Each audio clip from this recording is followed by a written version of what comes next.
One of the questions I get more than any other question here on the Manlihood ManCast is, how do I make friends? Today's guest is going to talk to us about that. Warning, applying these principles may change your life. People will look at you differently. You'll walk straighter, live bolder, and find out who you are. This is the Manlihood ManCast. Here's your host, Josh Hatcher.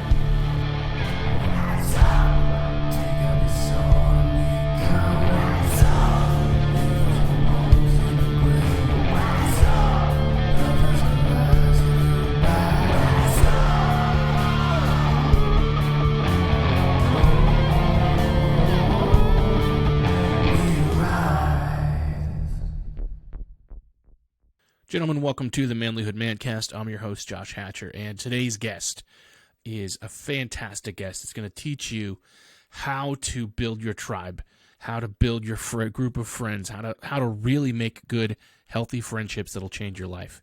Can't wait to get to this interview, but before we do, just want to encourage you, if you want to level up as a man or have an opportunity to make some friends, go to the Manlihood Man Cave. It's a free private Facebook group for men.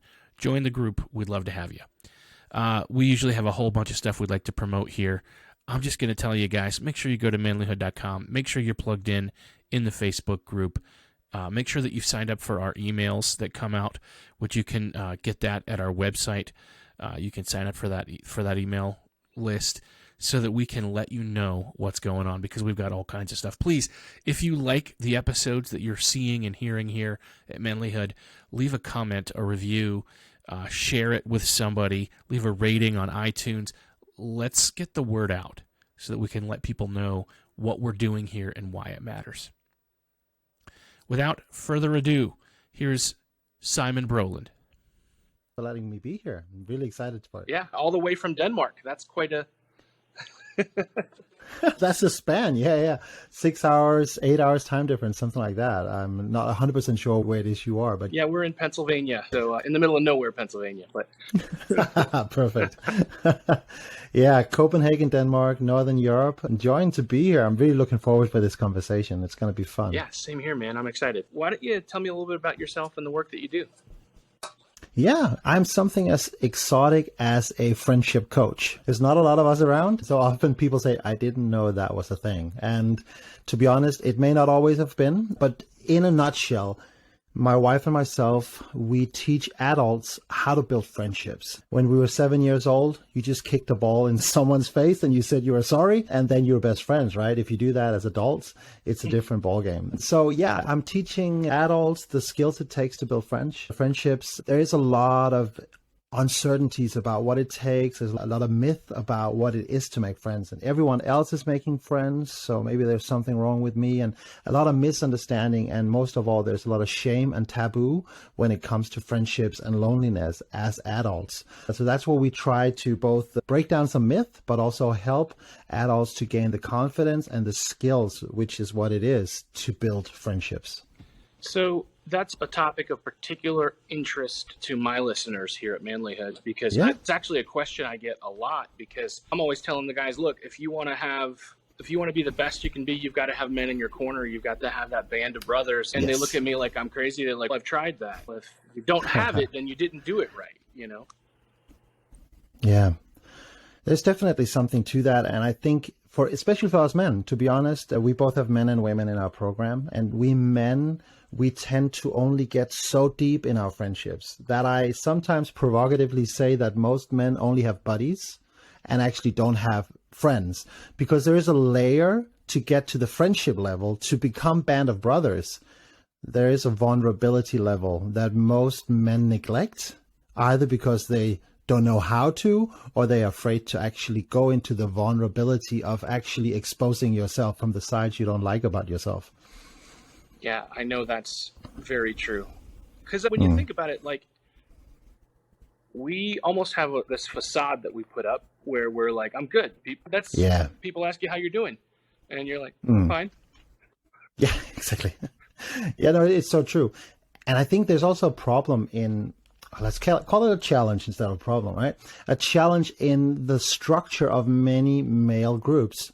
is often, when you look into it, is quite interesting. I'm sorry, because I'm going to break most groups for you now when I say this.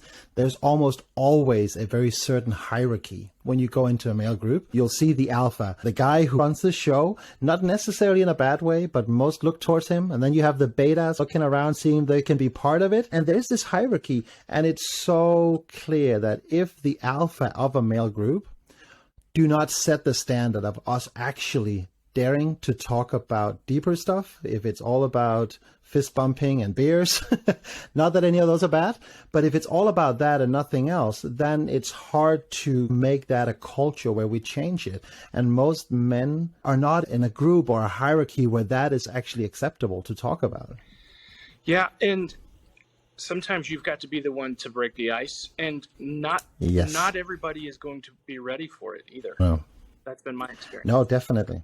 No, and I completely agree. I've seen that a lot as well. And to be honest, I think once we dig deeper, most are good with it. But it's so uncomfortable to many that ridicule will often, or humor, or I didn't think this was a girls' group, what are we doing here? These kind of things are a defense mechanism where it's just going to be thrown out there because you took me off guard. Are you really going to talk about feelings? Where are we going with this? I'm uncomfortable. I'm not used to it. I don't have the tools. So I'm going to ridicule or at the best make fun. And that blows it all away unless you're really certain that this is what you want to do and you're actually wanting to dig deeper than where you're going, because most men just don't know what to do about it. Yeah, I think sometimes the humor aspect of it can help take, if I'm in a group and a guy gets personal, I always try to be the guy that listens. Sometimes that if the humor is done in a way that's self-deprecating rather than attacking the guy who just opened his heart, then okay, now we've disarmed the tension in the room rather than to just make it harder. Agreed. No, I agree. A humor it's a double-edged sword, right? You can cut the wrong way and you can use it to say, you know what, we're all good. We're still men. We're still here. We just talked about a tough topic. So I do think that humor can definitely be a tool. But if we don't use it in the right way, we're just putting someone down. And I think it happens a lot these days where what kind of a girl are you that you're talking about this? That's the thing that often comes. But if you can do it where you're pushing someone on and saying, yeah, let's lighten the mood a little bit afterwards, I'm fine with that for sure. And obviously too, when men get together, there's always a little bit of ball busting. That's just kind of part of the fun. Sure. We just have to be careful and thoughtful. Don't say anything to somebody that you wouldn't want them to say to you. And be careful and just feel the room. Is this actually going towards fun or is it tearing someone down? Because that's again to these hierarchies. When you look at it, there's often someone who just get a little more of the ball busting than others. And at some point it just becomes teasing, and it happens as adults as well. And I'm not here to say don't make fun of each other, but just dare to be aware and say, is it always the same guy receiving? And then maybe there's bad culture. Yeah, exactly.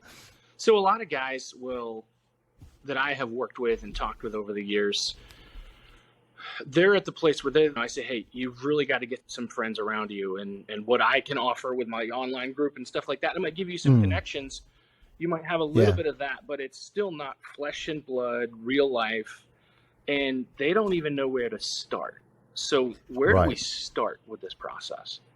Yeah. And I think you're stretching something really important, because we are created physically. So I love online. I love that we can connect around the world, but we're just meant to be together. We're pack animals, right? So the whole thing of being in the room with each other or outside, whatever, but being together, it's definitely a thing. I think one of the myth or some of the misconceptions that I often hear people say is, just go get a hobby, because then you'll be with like-minded people.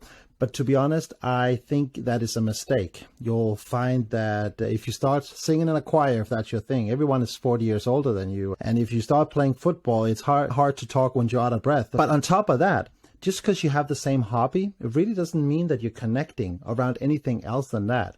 So when we have our clients in the program, we actually often take them on a little bit of a journey where we're talking about ethics and morals and values to actually go a level deeper than just interest. because that's where we start resonating with. So take me, for instance, if I were to move to a different country and I wanted to start building new friendships. I'm a churchgoer myself. I'm an entrepreneur. I have been since I was very young. And so that would definitely be places that I would start to look, because there's something about the faith part of my life that will connect me with another person. But the whole entrepreneurial mindset, that's a different kind of breed. It's a different kind of person. So I will feel more in the room with someone who's crazy enough to be an entrepreneur as well. So that is two of the places that I would look. I love football. I love all these other things, but I don't necessarily find that same value system there. So I would go to church and entrepreneurial network meetings to see if I could find some like-minded people. Yeah, I think that makes good sense. Think about here in our country, and I know Denmark has the history of Vikings and rooted in a warrior culture. Our culture still has, here in America, we still have that, a lot of that warrior culture, because we've got so many veterans and soldiers over the years. I know that those guys, when they were in the service, when they were in war, when they were fighting together, going through the trauma even of just training together, they formed bonds. Whereas absolutely, when you get back home to the real world, or if you never went, that bond isn't there, because there's not that. The reason that they formed bonds is because they're in life-threatening, difficult situations together, where they need to rely on each other. And so those hard conversations come out of that, I think. And absolutely, it doesn't always happen here in day-to-day life. No, and I think there's something where that is a very specific situation where the pressure comes in and they are forced to be together in thick and thin. And that builds something special that is a little bit harder to duplicate as people just living our 9 to 5, bringing the kids to and from soccer practice and all these things. So we have to be more intentional about what we do. And that's, again, where we definitely have to find a way to put ourselves into play. Often provocatively, and I'll say, if you don't know who you are, there is no way another person can actually love you for who you are. Using the word as love, but there is something to this that actually dig in deep enough to figure out who you are. And I think it's interesting, often when I speak to adults, I have a little experiments that I like to do every now and again when I meet a new person and say, let's get to know each other, but we're not allowed to say what we do as a day job. And that often confuses people quite a lot, because what do I then say? So what do I do? Okay, what makes me happy? Oh, I have to dig a little bit deeper, because to be honest, I'm a trained teacher. I am a coach. I love working with people. It doesn't say that much about me. It just says something about what I do. So to find that layer deeper and say, what actually makes me happy? What kind of things build trust for me? What kind of things do I enjoy doing in a layer deeper than just my work? It's an interesting exercise because it helps people to actually find a layer of themselves that they are not used to getting to. And that helps us to get a little bit closer to what connects us. Yeah, it's something I talk about all the time when we talk about purpose. Yeah. We like to identify with, we love to identify with the thing that we do.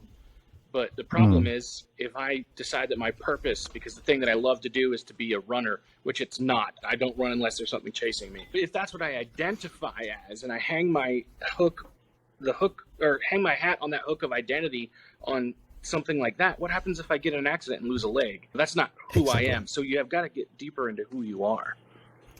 Yeah. And I think for many of us men, to get there and to figure that out, it's again uncomfortable. You're talking about yourself. We have this more warrior mentality. There is a goal. There is something ahead of us we have to do. But to actually sit down and figure out, who am I actually? What motivates me? What gets me through a day? When we talk to our clients, we use a personality type system called the Enneagram. And the reason why I absolutely love that one is that it's based not as how the world sees you, which most personality type systems does, but it's actually the other way around. It's how you see the world. And so that means that it's based on your your core motivation and your core fear. And it digs really deep, and it takes you into, if I don't consider my actions, this is my go-to move always. If I don't consider what I do, this is how I will always do it. But it also helps us to dig ourselves out of that and get a perspective. And that gives us a language for who we are. And that means we can connect with another person on a different level. And so I love that, but we don't as men often do it. It's considered one of the soft things to do, which I completely disagree with, but I see that it's an eye-opener for most men once we dig into it. Well, I think especially when we look at the younger generation right now, the way they use social media and everything else, people are craving and crying out for that identity, and to the point where they're even starting to identify as a mental health diagnosis because it gives them something to identify with, and it still doesn't get to the heart of who you are. And maybe they have the diagnosis, maybe they don't, but it's become this badge because it's something to identify with. And then they find within that sense of community, so they start to find friends that way. And I almost feel like it's the wrong way to do it. I completely agree. I actually worked with boys with ADHD for a while, and I would always say to people, don't ever introduce yourself as ADHD. I get you have it, but it's a title, and it has so many expectations for people once you open up that can of worms, and it puts you in a box. It's much more important who you are, what makes you happy. So you may have a way around that because of your ADHD, but it's only a side of you. It's not who you are. And I think you're on the money in terms of the identity. I'm on this shelf with these people. I think it's ironic how often it's like, I want to be unique. I'm uniquely me, just like the rest of the other people who I've put myself on the shelf with. But there's just something comforting about this is where I belong. And then we find it in strange places sometimes, like this diagnosis or this specific kind of music or this kind of way of dressing. But there is something so much deeper in us than just these superficial shelves that we like to put ourselves on. Yeah. So we've done that. Maybe let's say we're at that place where we're really starting to get to know ourselves. We know who we are, and then we start looking for friends. You talked about going to the places where you've got that common affinity, church or entrepreneurship was what I said. Yeah. Or maybe it's centered around not a hobby, but a lifestyle. Like I think around here, there's a lot of people that are into hunting or trapping. And so that's going to be the kind of thing where they draw together around a common cause or a common interest. So how does it go from, okay, he's the guy that I bowl with on Tuesday nights to this is my friend? Yeah, exactly. Two of the main tools that we teach our clients is something that sounds very simple. We teach listening, and we're talking about listening levels. Now, listening levels goes into 4 different levels, where the bottom level is where you're not even listening. You're just talking, and you're just talking your own agenda. You're not listening to the other person. And then I think we often know next level is where we're listening, but we're only listening, waiting for the other person to say something where I can put my own sense into it. So hunting, you should see my bow. My bow is even bigger. My rifle's got the bigger. And these kind of people, they're not even listening. They're just waiting to put their sense in. And you're not a bad person. We can all end in this end of the listening level. But when you're listening at the 2 highest levels is where you're actually listening to the conversation. You actually not putting your own sense into it. You're actually listening, and at this end, there'll be more questions. Oh, you like hunting. What does that do for you? Why is that such a purpose-driven hobby for you? What does that give you? That the conversation slows down and the other person becomes the focus of the conversation instead of me just putting mine in. And then the top level of listening is where you're not listening for words. You're actually listening for facial expressions and the vibe of the conversation. Is there a combination between what he's saying, or disharmony between what he's saying and how he actually looks when he's saying? It's like, yeah, I just love hunting. Yeah. So those levels of listening is a tool that sounds very simple, but once you start using it and you actually start to figure out how you use it, it becomes this amazing way of connecting with a person, because when you listen to another person, instead of bringing yours in, you're actually giving them that gift of putting them in the center and saying, you know what, you're interesting enough for me to hold my anecdote back and just let you be the focus. And it's funny, when people are not used to it, people will often be like, that was the best conversation I've had in a while. And you'll smile and, yeah, we did it about you. And I gave you that gift of just being focused on you for 5 minutes, and it actually feels nice. And that is the kind of things that will bring us closer as people that I just say, you know what, the next 10 minutes, let's just make it about you. I'll just listen. I'll just ask questions. But once you become intentional about that, it's an amazing tools of bringing friendships. And then as a little sprinkle on top, we teach about how to ask good questions and how to really dig into a conversation. Yeah. And as a funny side note, there's a tendency for us to always talk about the same topics. Like it's very normal for these days for us to talk about Ukraine for the 1500th time, but we're actually never getting anywhere once we talk about the same topic, the same football match, the same hunting gear. So for us to make sure that we stay clear of all the whatever talks and actually make sure we dig deeper, as into like, why does it make you happy to hunt? How was your week? Hey, tell me a little bit more about that, and dig a layer deeper and not just talk about how weird Putin is. Yeah. Yeah, I think that's the thing that is the killer, is the small talk. And there's a time and place for it, but that's sure. Small talk makes small friendship. It doesn't get deep. Absolutely. Yeah, no, I completely agree. So another thing I think a lot about is we've got these guys who they've tried to make friends, or they've had good friends and then they've been betrayed and they have a really hard time trusting someone new. Yeah. What would you tell them? Yeah. I love that you bring up trust, because trust is actually another tool that we are teaching on. If you have been betrayed, I think to remember that trust is a two-way streak. And there may have been something going on where a betrayal has gone on. And we often say, you have to prove worthy of my trust again. But I just want to say that I've seen this often in many settings where a person has saying, this guy still has to prove his trust to me, that he's trustworthy. But trust is a two-way streak.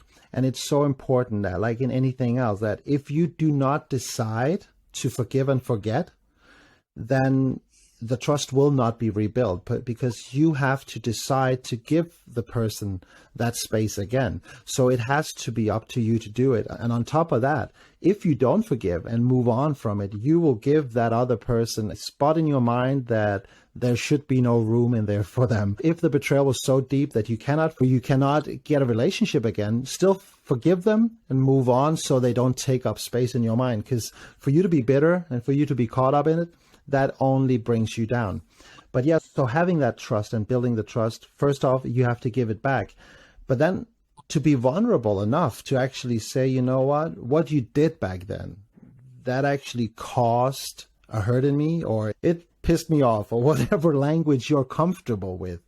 But then leaning back in and saying, if we are to get there, this is what I need from you, and actually putting something in there. I think both parties have to have skin in the game. Otherwise, trust cannot be there, and will create an uneven relationship if we're not willing to give a little bit back. But it is definitely a tough situation to be in once betrayal has come into a relationship. Yeah, and I think the truth of the matter, too, that we have to do is to be patient with people, because people are people, and we're all going to screw up sometimes. Yeah. So even somebody that you love and care about might hurt you. Sure. And I think that's the human condition. And I would say that being hurt and being betrayed is two different things. So for me, betrayed is a completely different level. But I agree. And I think that's also often where we see connections being broken, is that we don't take the friendship serious enough. All human beings mess up. Everyone, even my wife, even though she's perfect. But taking this friendship serious enough to saying, once someone actually messed up, take it serious enough to go to the person and say, you know what, when you did that, it ticked me off. I'm not here to kick a guy laying down, but can we try to steer clear of that another time? Because often we as men, we don't do that. We just say, oh, okay, he messed up. And then we unconsciously start counting. And now he did it 5 times. Now he did it 7 times. Now he did it 10 times. Okay, I'm done. I'll wash my hands out of here. Just done with him because he's stupid. But what we fail to see often is that we're so differently wired. So this guy may not even have realized that what was massive for you wasn't a massive thing for him. It may not have been intentional. He may not have thought about it. But the fact that small things, because of your baggage, is a massive thing for you and a small thing for him, but he had no way of knowing it because you never opened your mouth. And I think that's where we often go so wrong, that, yeah, I may have messed up, and for you it was a betrayal, but we didn't communicate, so there was no way of knowing it.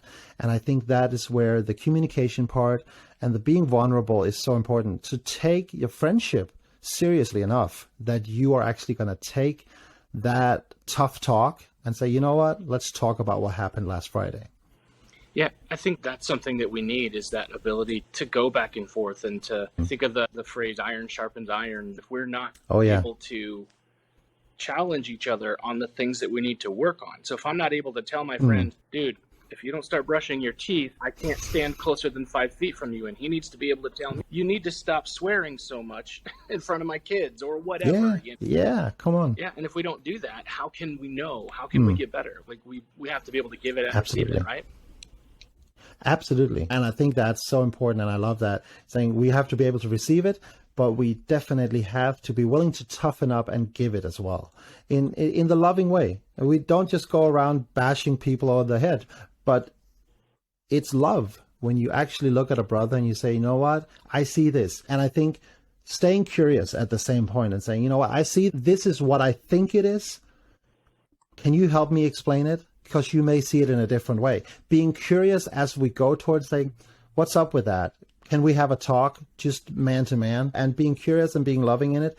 Often when we do that, often when I've done that in my own life and when I see my clients do it, it's always a jaw-dropping experience, because like, oh, I had no idea that was what was going on in his head.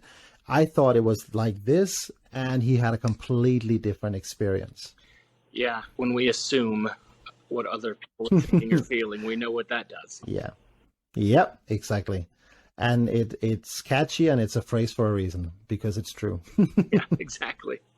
So what are the biggest pitfalls, do you think, in most people that are trying this process? And you're coaching a lot of people in this. What do they run into that they need help with? I think there is something about when it becomes really tough, especially for men, to look inwards and actually start dealing with our own insecurities. Most men do not like the insecurity that it takes to start dealing with our insides and to actually bring it out. I had this great experience with this massive, strong, and he had a beautiful head of hair just like me, bald guy. And he came to the realization that he did not want to be a man the same way his dad was a father and a man for him. And it took a lot of pain to realize that his dad was not the role model that he wanted him to be. And he didn't want to give that to his future kids. But seeing him tackle it piece by piece, sometimes I had to drag it out of him. We got to dig deeper. We got to figure out what's going on. Why are you not progressing like we agreed on last week? And what are we going to do now? And being able to look inward when it's uncomfortable. I see a lot of men struggling in that area. And it's not because men are bad. We're just not used to taking that. It's easier for us to go outside and take it out on a pile of firewood, that axe, and getting it out of the system that way. And it's not a bad thing. Please get it out of the system. But maybe sit down and consider, what can I do differently?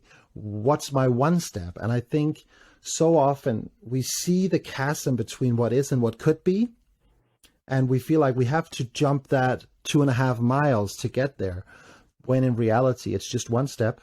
It's just the next time you're challenged in terms of yelling at your kids inappropriately, don't talking the way you should to your wife, not stepping up to your friends when they're crossing over the line. You only have to face the next time, not the next 100 times, just once, and then deal with that one. And then one more time. Don't think about the next 500. We just have to take those small steps. And all of a sudden we'll see that we are so far away from where we used to be, but just one step at a time, and then we'll get there. What do you think is the biggest reward from having a good group of friends in your life? The biggest reward, I would say that the camaraderie that comes out of a healthy group of men is that I see that we're bringing each other to a better place. I have this group of guys that I've met up with for years, And once we started changing our culture and actually pushing each other forward, I see that we're all collectively moving in a great direction because we actually decided to put it on the table. What is it like to be dads these days? How do we become better dads? And sometimes we have guys sitting there. I have had a bad couple of months. I have not been the dad I wanted to be. And for us to actually move that along in a good direction, we've become better dads. We've dared to talk about it. We've become better husbands. We've become better at our jobs because we actually look at that. And I know it sounds weird, but I'm becoming a better and better version of myself. And I love to see that in my friends as well. And I love to dig for the gold in my friends instead of just letting status quo be status quo. Yeah. So with this group of dads that you talk about here, this group of guys, did it happen organically or was it intentional? How did you guys all decide to start connecting? We've met up for 20 years. Some of us, one of the guys, I've actually known him for 30 somewhat years since we were quite small. And most of us have gone to high school and stuff like that together, but from all over the country. And for many years, we didn't have anything special in our group. We would just meet up a couple times a year, sometimes a little bit more. But it was actually me and one of the other guys who one day said, you know what? Should we try to dig a little bit deeper this year, just as an experiment, see where this will take us?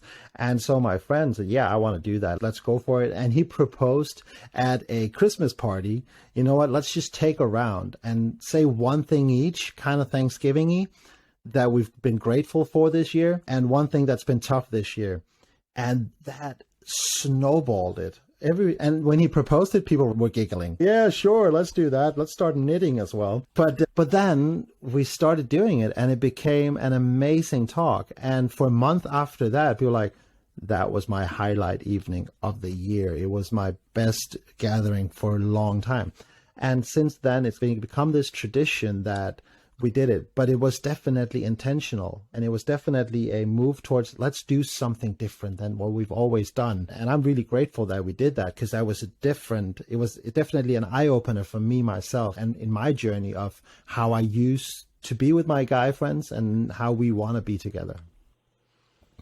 Yeah, I think that's an excellent example. I have some similar relationships in my life that are like that. And I like the friendship. I have a lot of friendships that we have been close at various times, and now for whatever reason, we're not.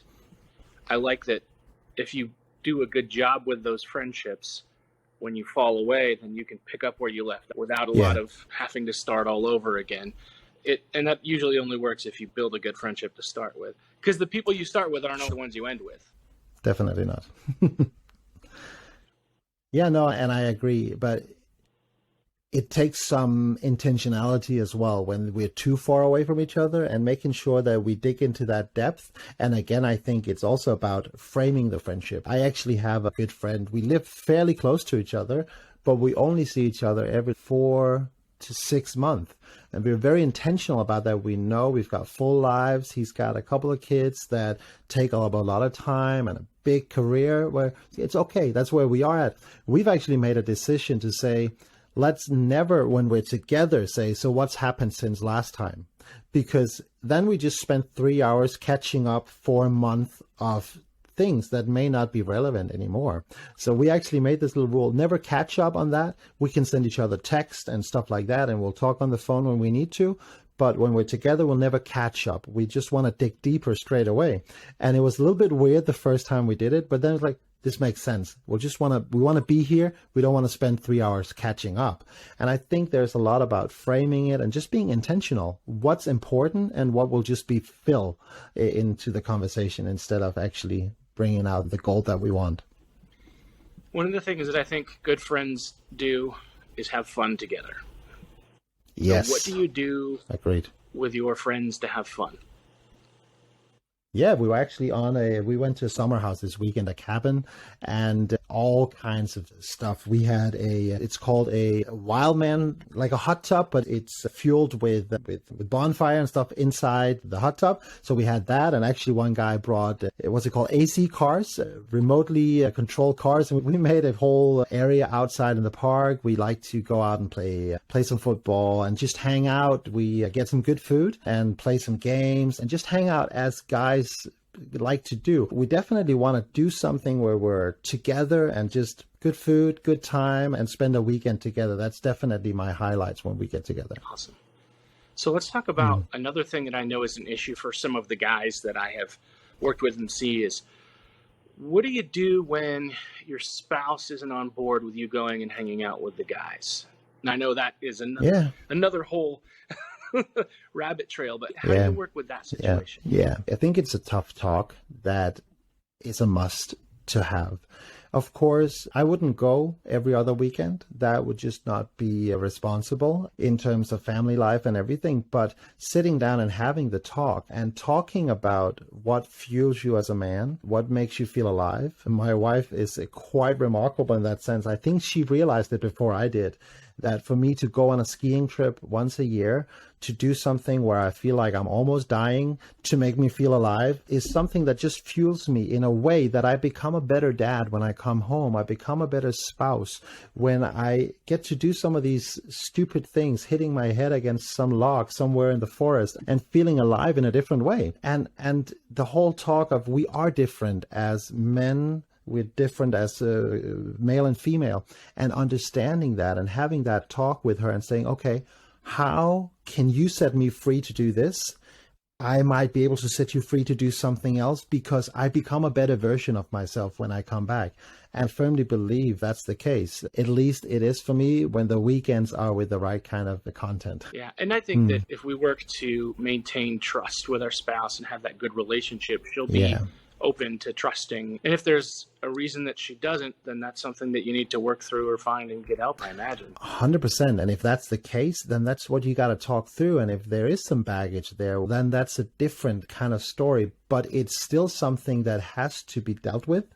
Because when we try to contain each other in a relationship, what happens to 90% of all men, all people, is that when we are contained, we will try to break free. And that's just not a way to have a relationship. If you're tying each other up instead of setting each other free, it is just a matter of time before that relationship probably will not be anymore. Yeah. So for the sake of the relationship, that talk needs to be had so that you can set each other free to be the best versions of yourself. So we've talked a lot about men having friendships with other men, which I think is important. I think it's vital for us. Sure. Do you have friends that are women other than your wife? Yeah, I do. I have some people in my life that I call good friends that are female, definitely. It's at some versions, it's a different kind of relationship for sure, but many of the aspects are definitely the same. There'll definitely be something that I wouldn't feel comfortable about talking about in that relationship, just because I feel like it works better in a male setting, but I have female friends as well, yeah. Yeah.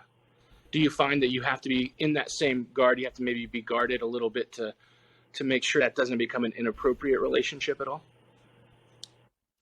I think it's definitely something that we should always make sure to not neglect it. I feel like if we're just dancing along and not thinking about our actions, we can send the wrong signals or we can receive the wrong signals. So first of all, my wife and myself, there is a high level of trust. But I have been in a work relationship with a girl where I definitely, or female, or found out she got attracted. And there was a spark. I could have started investigating what that was.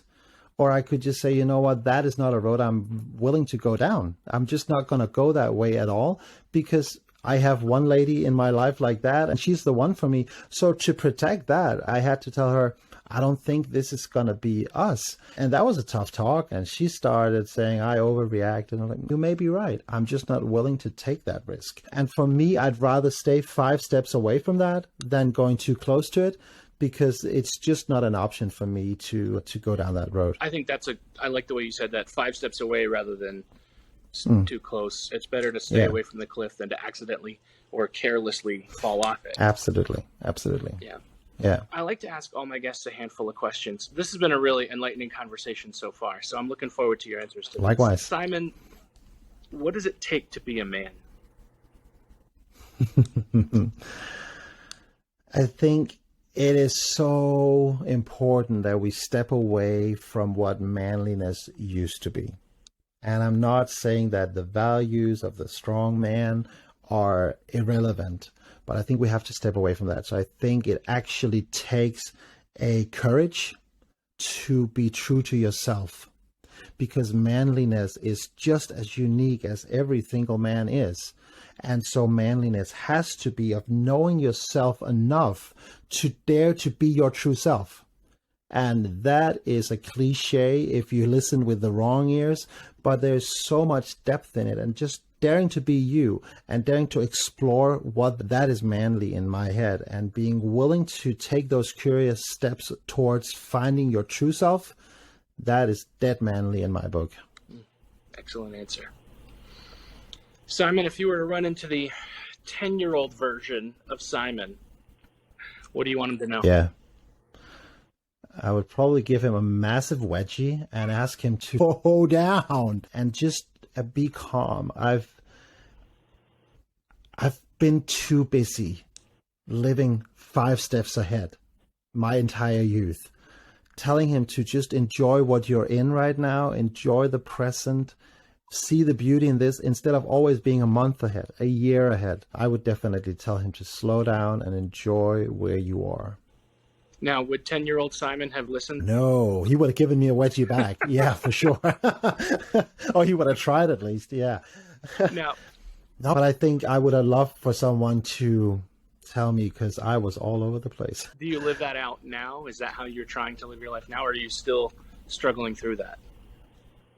No, I think I'm getting more and more in that. I don't believe that we'll ever get there. I think we're work in progress. And that's one of the reasons why I love coaching, because it is about being on that journey. It's never about having the end goal, because once you hit that, you realize, oh, there's another one there. There's another path for me to go on. But I definitely think that I find times to just be present, and especially when I'm around my kids, when I'm around my wife, when I'm actually in a coaching situation, for me to shut off the phone, make sure that the watch is on theater mode, and just being with the person that I'm with. I find the joy in it, and I see the people around me find it as well. And then let tomorrow's misery and sorrows just wait. Now I'm here, especially when I'm dealing with people. I just see that as a sickness, that we so often are more ready to see what's going on here than the people we're actually present with.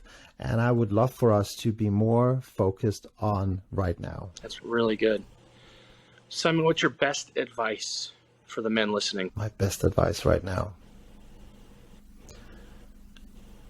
I would love for the men to dare to put themselves on the agenda.